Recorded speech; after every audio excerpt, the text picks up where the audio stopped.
에베소서 6장 1절에서 4절 말씀. 자녀들아, 주 안에서 너희 부모에게 순종하라. 이것이 옳으니라. 내 아버지와 어머니를 공경하라. 이것은 약속이 있는 첫 계명이니 이로써 내가 잘되고 땅에서 장수하리라. 또 아비들아, 너희 자녀를 노엽게 하지 말고 오직 주의 교훈과 훈계로 양육하라. 아멘. 할렐루야. 일주일 동안 잘 지내셨나요? 오늘 저는 여러분과 함께 육각형 인간, 드디어 마지막 집안에 대해서 말씀을 나누고자 합니다. 지난 몇 주간 사이에 외모, 성격, 학력, 자산, 직업에 대해서 이렇게 다루었는데요. 오늘은 특별히 집안, 육각형 인간의 마지막 기준축인 집안에 대해서 말씀을 드리고자 합니다. 여러분, 이 집안이라고 하는 이 요소는요, 외모와 성격과 함께, 성격은 그럴 수도 있고 안 그럴 수도 있겠지만은, 아무튼 이 외모와 함께 타고난다고 하는 점에서 다른 요소들과 좀 많이 다르다라고 사람들이 그렇게 말을 한답니다. 우리나라에 몇 년 전에 있었던 수저 계급론, 여러분 생각나시죠? 누구는 금수저로 태어나고 누구는 흙수저로, 그래서 세상이 참 불공정하다라고 하는 말이 있었습니다. 아무튼 이 출발선상이 다르다 보니까 우리는 두 가지 선택을 할 수 있는데요. 이 기로 가운데서 시기와 원망을 하던가 아니면 자포자기를 하던가. 그러면은 여러분, 성경은 이 부분에 대해서 어떻게 말씀을 하고 있을까요? 오늘 저는 세 가지를 말씀드리고자 합니다. 자, 첫 번째로 여러분, 집안이라고 하면 이 집안 내 이 출발점을 우리가 봐야 되는데요. 이 집안은 언제까지나 부모로부터 시작이 됩니다. 그러면 부모는 무엇이냐? 부모는 공경의 대상이라고 성경은 가르칩니다.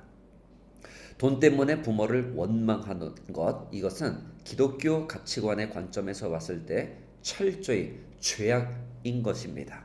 여러분, 십계명은 모세율법을 축약해서 만든 그런 10가지 사항이에요. 그런데 기억나시나요? 첫째, 다른 신들을 내게 있게 하지 말지니라.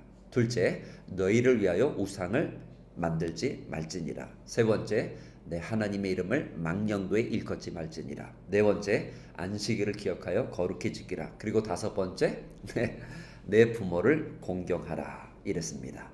이것이 약속이 있습니다. 유일하게 약속이 있어요. 어떤 말씀이냐면 내 생명이 길고 그리고 이 땅에서 복을 누리리라 하는 말씀입니다. 여러분, 이 공경이라고 하는 말이 아무래도 우리 일상의 어떤 언어 가운데 포함이 되어 있지 않기 때문에 참 어려움이, 이게 도대체 무슨 뜻이냐 의아하시는 특별히 우리 젊으신 분들이 많이 있는 것으로 압니다. 공경이라고 하는 말은 히브리어로 카바드라고 하는 말인데요. 이것은 존중하다, 귀히 여기다 하는 뜻입니다. 그러니까 우리 부모가 부동산, 주식, 예금이 없더라도 카바드, 부모를 공경하라, 엄마, 아빠를 존중하라, 귀히 여기라 하는 말씀입니다. 물론 이것은 십계명의 하나는 그런 말씀이 결코 아닙니다. 오늘 본문 말씀에도 이 에베소서 6장은 참 귀한 말씀이에요. 왜냐하면 가정에 대해서, 더 나아가 물론 사회에 대해서 말씀을 하고 있지만 가장 첫 번째로 어떻게 시작을 해요? 자녀들아, 주 안에서 너희 부모에게 순종하라, 이것이 옳으니라 말씀하셨습니다. 여러분, 그런데 4절에 보면은 또 아비들아, 너희 자녀를 노엽게 하지 말고 오직 주의 교훈과 훈계로 양육하라 이랬습니다. 여러분, 한번 생각해 보셨어요? 왜 사도 바울이 맨 처음에 자녀들아 해놓고 그 다음에 아비들아 라고 말을 했을까요? 왜 먼저 부모에 대한 그 말씀이 나타났을까요? 그것은 다름 아니라 이 부모로부터, 이 집안은 부모로부터 시작이 되기 때문이지요. 장사한다고 하는 이 말씀은 출애굽기 20장 12절 말씀, 잘되리라고 하는 이 말씀은 신명기 5장 16절의 말씀에 나타나 있는 그대로 그 두 개의 십계명을 바로 이 사도 바울이 2절 말씀, 3절 말씀 이렇게 축약해서 가리키고 있는 것입니다. 그러므로 오늘 우리는 어떻게 해야 될까요? 성경의 이 부모에 대한 가르침은 무엇일까요? 제가 한번 축약을 해볼게요. 첫째, 우리는 부모를 거역해서는 안 됩니다. 로마서 1장 30절, 디모데후서 3장 2절 말씀. 부모에게 순종해야 됩니다. 에베소서 6장 1절 말씀. 부모를 공경해야 됩니다. 신명기 5장 16절 말씀. 아빠를 청정하고 엄마를 경히 여기지 말아야 합니다. 잠언 23장 22절 말씀. 부모를 즐겁게 하고 우리의 나를 낳은 엄마를 기쁘게 해드려야 됩니다. 잠언서 23장 25절 말씀. 그리고 두 번째로는요, 한 세대에서 다음 세대로 이어지는 축복이 있다고 하는 것을 성경은 가르치고 있습니다.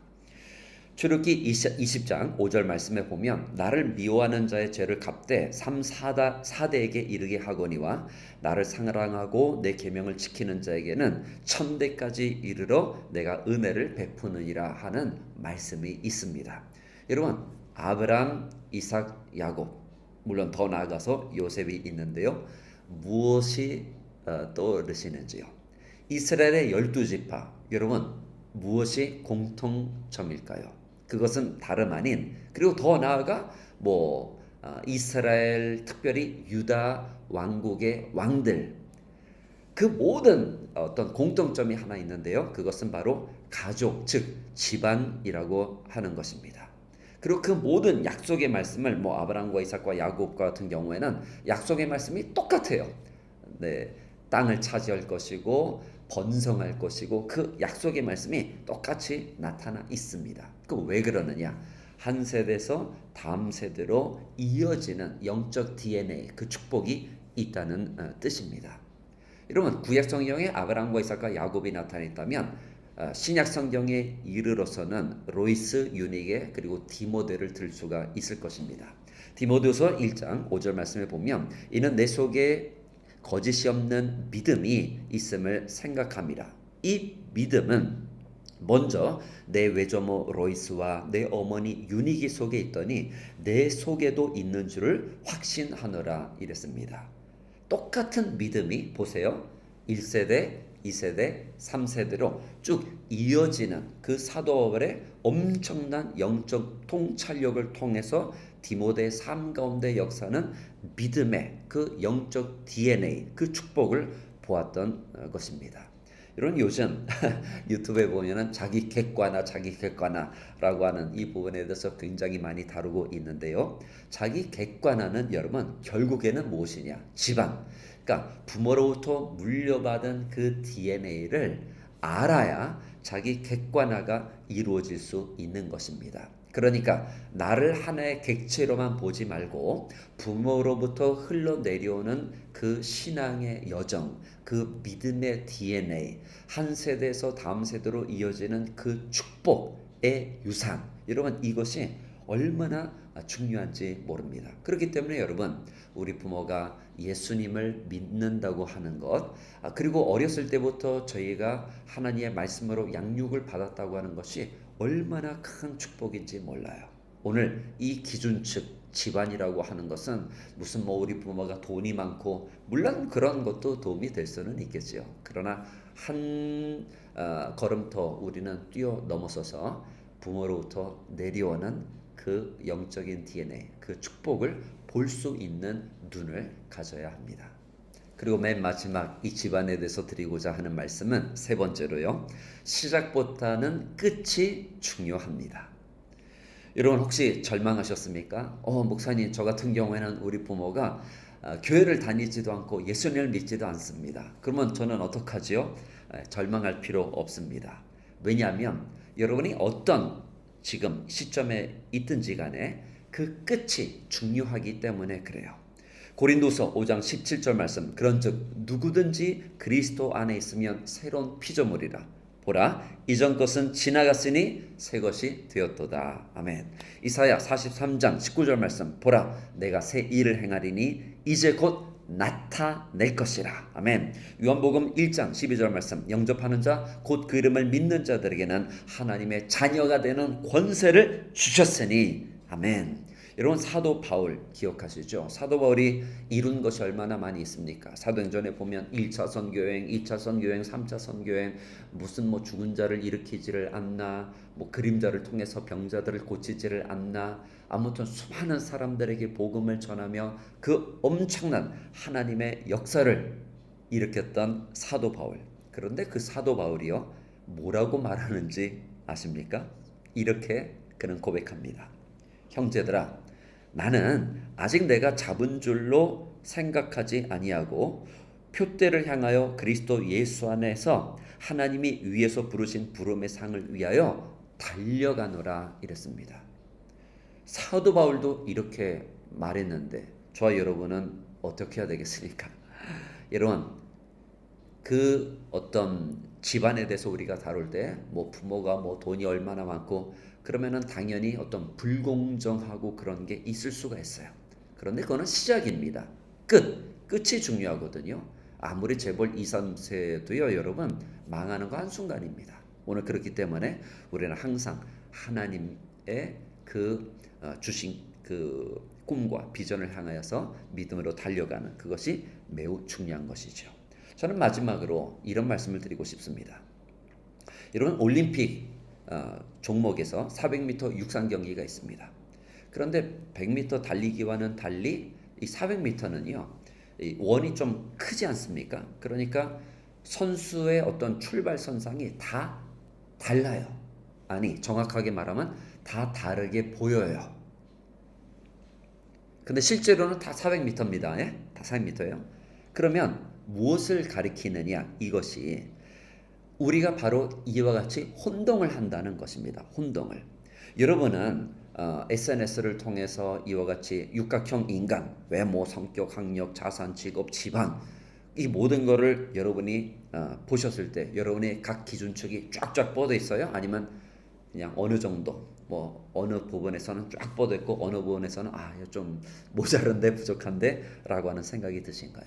어찌됐든 이 육각형 인간, 뭐 어떤 사람들은 재미라고 하지만은 요즘 우리나라 사람들이 어찌됐든 이런 거를 유행시키고 이런 거를 이렇게 말한다고 하는 것 자체가 이런 거에 어떻게 보면 노예가 된다고 하는 뜻이 아니겠어요? 이런 생각에, 이런 가치관에. 이 세상이 말하는 육각형 인간을 볼 때에 대다수의 사람들은 이게 안 되니까, 왜냐면 육각형 인간은 완벽한 인간인데 이런 인간이 어디 있어요 도대체가. 그런데 이 세상에서 말하는 육각형 인간은 결국에는 무엇을 우리에게 가져다 주느냐? 절망을 가져다 줘요. 여러분, 그렇지 않습니까?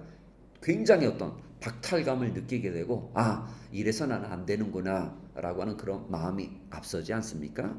그런 감정이 좀 좋지 않아요. 그런데 신앙 안에서의 어떤 육각형 인간은 희망을 줍니다. 왜 그러느냐? 왜냐하면 하나님 없이는, 즉 신앙 없이는 육각형 인간이 결코 될 수 없다고 하는 것이 성경의 가르침이기 때문에 그렇습니다. 그래서 육각형 인간을 말할 때 세상 것은 절망을 주지만 하나님 안에서 우리는 희망을 늘 가져야 된다 하는 겁니다. 이게 어디에 나타났나요? 성경 말씀에 나타나 있습니다.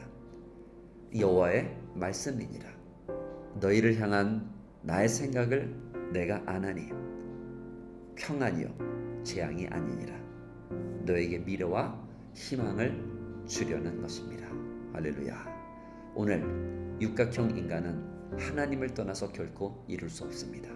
신앙 안에서 여러분의 이 모든 것의 기준축이 쫙쫙 뻗어 있음으로써 오늘 하나님께서 주시는 그 모든 은혜와 축복 가운데 천국 가는 그날까지 주님과 꼭 동행하는 믿음의 성도들이 다 되시기를 주님 이름으로 축원드립니다.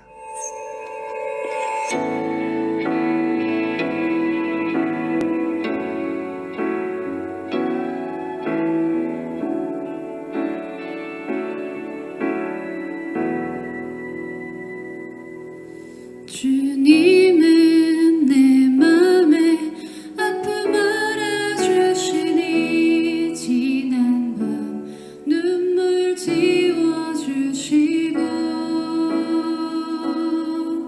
아침에도 단한 여린 풀들과 같이 내 맘을 새롭게 하네. 흐르는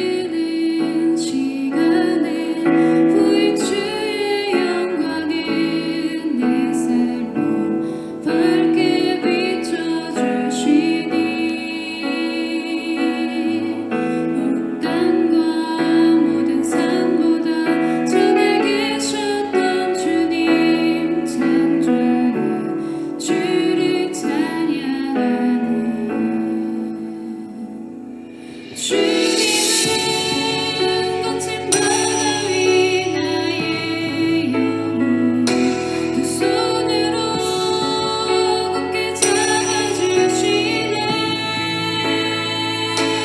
주님께 맡긴 인생의 여정 속에 아픈 만큼 기쁨을 더해주시네.